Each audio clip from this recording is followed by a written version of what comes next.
If you're fishing here on the South Holston River and you don't know how the generation schedule works, you could be gambling with your gear and possibly your life. Today, I'm gonna show you how to read the generation schedule, fish it safely, and catch more fish doing it. Let's start off by talking about when there's no generation or a single turbine generating. As you can see behind me right now, the water is very low and you can walk across the entire river right now, which is awesome for anybody who loves to wade fish. This is the time where you're gonna be targeting trout that are rising and eating bugs. And in this crystal clear water, it's typically a good idea to use smaller flies and longer leader. Let me show you a few good examples of what it's like when the water is very low on some private river frontage for Tailwaters Lodge. It is a special thing to be able to walk across the river when they're not generating.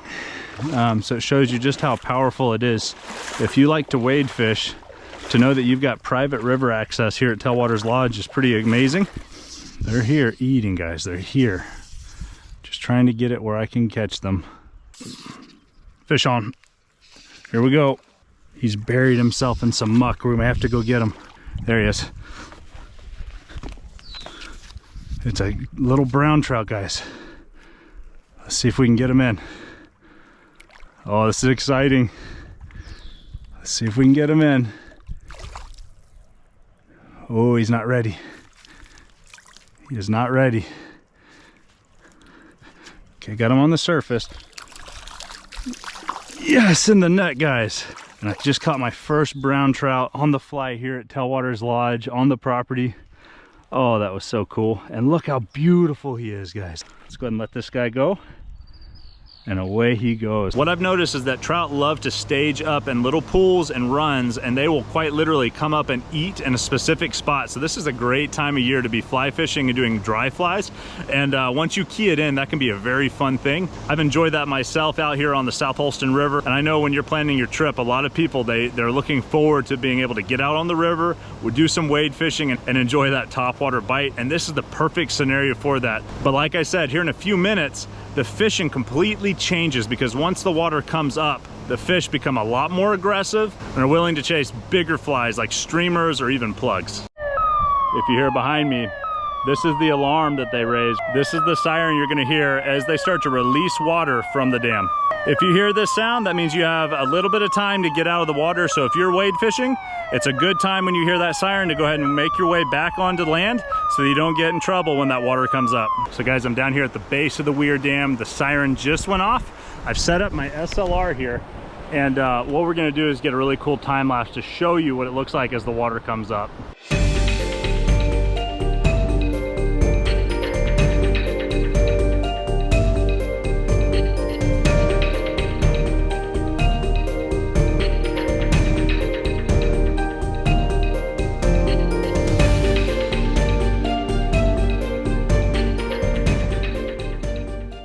The water is coming up. What was dry before is now a waterfall of water coming over the Weir Dam. It's just amazing to see the transformation in the river. And with this transformation and more water, the fish get a lot more aggressive and the big fish come out to play.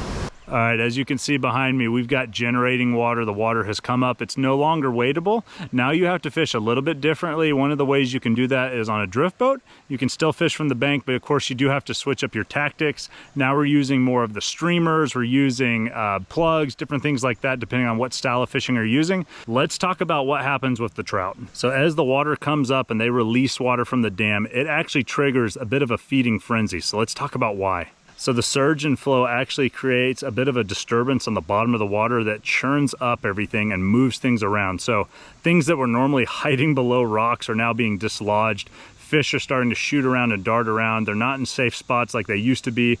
I'm referring to things like darters and creek chubs and sculpin, things like that that trout love to eat. They're now all of a sudden getting disrupted from their normal habitat. And the same with crawdads and other things. They're all moving about, creating this convoy of just food that can be eaten. So this triggers a feeding frenzy. The fish become a lot more aggressive, specifically the brown trout. They absolutely go crazy during this time. So when I'm out fishing and I see the water coming up like it is right now, I automatically think brown trout are gonna aggressively eat. So I'll throw things like plugs, TD minnows, big streamers, and that's really what gets the bite going, is that they're automatically in a feeding frenzy already, and once you throw the right thing at them, it can really turn on. Another thing psychologically for the fish is when the movement of the water picks up, they they feel safer outside. For whatever reason, when they're in a low water scenario where it's crystal clear and there's no flow, they don't feel as safe, so they're more likely to hide and wait for the water to come up. But as the water comes up, they feel a lot more safe and secure. They no longer feel like they're vulnerable to things attacking them from above, like osprey, and they usually come out, and they're a little bit more aggressive for that reason as well. They just feel like they're invincible, and it's their time to feed, and that's a perfect time for an angler to be on the water to take advantage. Let me give you a couple of good examples of times I've been out on the river as the river's been up and generating, and I've had good success. Yeah, so guys, we're doing high water, which means that they're generating today. The water's up. Logan's literally back paddling right now to keep us so that we're in good zones.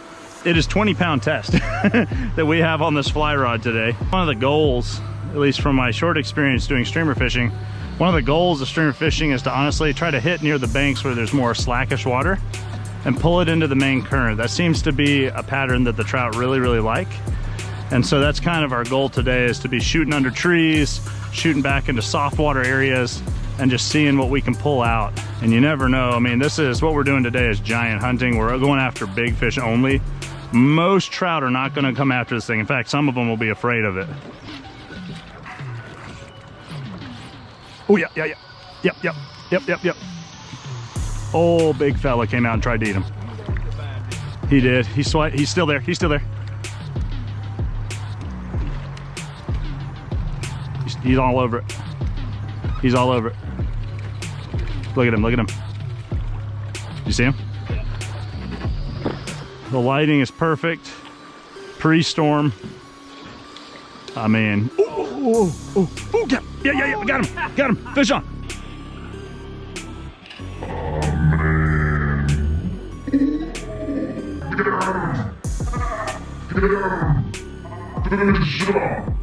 Big fish. Big fish, guys. Nice, Michael. Oh man.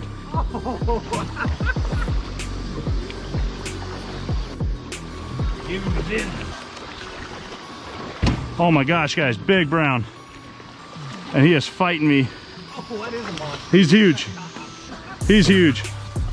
Oh my gosh. Guys, this is a big fish. Yes! Dude!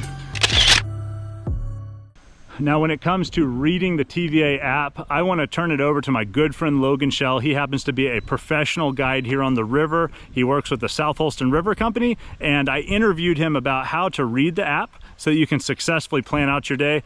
Let's go ahead and take a listen. All right, guys, today we're with Logan Shell. He is a professional guide here for the South Holston River Company. And today we're going to be discussing the app you can get on your phone where you can check generating schedules here for the TVA dam system. So without further ado, let's listen to what Logan has to say and learn a little bit about how to plan your stay. Once you get the app on your phone, where do you need to go to check the river flow? So first thing you want to do once you get the app on your phone, you want to go through and look up the dams that you are going to fish below, and you want to like or favorite them, and that'll automatically icon that up to the very top when you open the TVA app. So once you open the TVA app, you want to go and look, and there's going to be generation schedule released usually about 4:30 to 5:30 the night previous to the day you're going to fish. So you really want to pay attention to that. And if you scroll down to the bottom, once you click on whichever river dam that you're going to fish below, if you scroll down to the bottom of that, it'll show a projected outflow as well.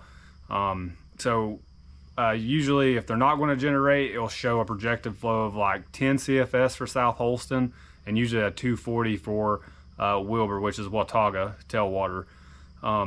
If you see that it's going to pulse like an hour or so, say from the hours of 10 a.m. to 11 a.m.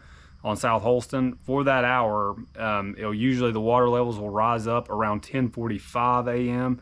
and you really don't want to be in the water when that happens. You want to be out on the banks, let that water flow through. It'll take about 45 minutes for it to come back, maybe not even that long, maybe about 30 to 45 minutes for it to come back down. Usually on Wilbur, which flows into Watauga, they usually don't do a pulse throughout the day, so no worries there, but you really want to pay attention to their recreational releases, and they usually do that daily around noon. Sometimes they won't do it on Sunday, but normally Monday through Saturday they're going to be generating from noon to 6, and same thing for them. As soon as they start releasing, the water's going to come up very fast. If you're the closer you are to the dam, the faster it's going to rise on you. So you really want to pay attention to that. If you're right below the dam, you hear the sirens, you definitely want to be getting out of the river. If you're farther on down, say at Hunter Bridge or something, and you're fishing down there, you're going to have about an hour and a half left before that water is going to hit you. And the same thing for the guys who bring their drift boats and stuff. If you see an afternoon release from noon to say 6 on South Holston, that water's not going to be floatable until about 12:45 p.m. And then you're going to have, you know, once it hits 6 p.m., it'll drastically start, you know, falling out. If you're close to the dam, it's really going to drop on you pretty quick. And the farther downstream you go, it's going to take a little bit longer. So if you're at Big Springs and they turn the water off, it's usually going to be low water down there about 2.5 hours, and then so on and so forth the farther down river you go. And one fun note as well, as you're kind of looking at the map, maybe you're on Google Maps, you're trying to figure out water flow, when stuff's going to hit. As a rule of thumb, it typically flows about 3 miles per hour. That's the pace of the river. So when they start generating, you can kind of calculate it by doing that. At least that's what I've been told. Yeah. Okay. Okay. So summer schedule. That's going to be the recreational release. Yeah. That doesn't apply to winter and fall, does it? Okay. So the recreational release, that's going to be a guaranteed release every day on Wilbur. That's going to be from Memorial Day until Labor Day. So every day just plan on a generation at some point. Like I said, some Sundays they won't generate, some Sundays they will. Also, rain and weather affect our generation schedules very much. You know, the more rain we get, it's going to fill up our lakes and tributaries, and the more water they're going to release. So if we have a very rainy season, they're going to release more water throughout the season. So really pay attention to those generation schedules, especially if you're planning on wading any of our tailwater fisheries, because that water will rise very, very rapidly on you, and you definitely don't want to be stuck out there in the middle of the river. So if you see the schedule is going to release, say at noon, a good rule of thumb is you want to be pretty much out of the water by 12:30 if you're close wade fishing at the dam, and especially at Tailwaters Lodge property. If they're going to do a 12 a.m. release, or 12 p.m. release, you definitely want to be out of the water or be working your way out of the water by 12:20 and out of the water by 12:30. Yep. And you can also see, if you pay attention to the water, if you're out there and you start seeing leaves and debris kind of pass you kind of quickly and the water flows start picking up drastically, you definitely want to evacuate the water as quickly as possible. TVA is not a guarantee, so they can turn on those generators at any time. They're pretty true to their schedule though, as far as the TVA app, but just keep in the back of your mind that sometimes they'll throw a kink in the hose, and they'll throw out a generation that doesn't line up with what the schedule says. I've experienced that one myself. Yep, I did too. Last year. So let's talk about some fun words. There might be some weird words. We're going to talk about one right now. So sometimes on the generation schedule, you'll see, as soon as you open up whichever river you're going to fish behind, or whichever tailwater fishery you're going to fish, if you open it up, South Holston, Wilbur, and it says anything like sluicing, look at that CFS. If it's anything over 400 CFS, it is not wadeable. You can only float it. So if it's below 400, you're good for wading. If it's above it, I wouldn't try to wade the water. It'd be probably a little dangerous. Probably try to reserve that for the drift boat. Also, if you see that on Watauga, I would not wade Watauga tailwater. If you see a sluice release for Wilbur, most of the time it's above 1,000 CFS, and that's non-wadeable. Yep. All right, guys, I hope you found this episode helpful as you plan out your stay here at the Tailwaters Lodge, as well as the South Holston River. If you have not already subscribed to the Tailwaters Lodge YouTube page, I hope you will, because I help manage that. If you would like to see more episodes from the Tailwaters Lodge, I've got a really good one right here. Or if you prefer to see what it's like to be on a drift boat during high water, I've got a good one right here. Till next time, tight lines.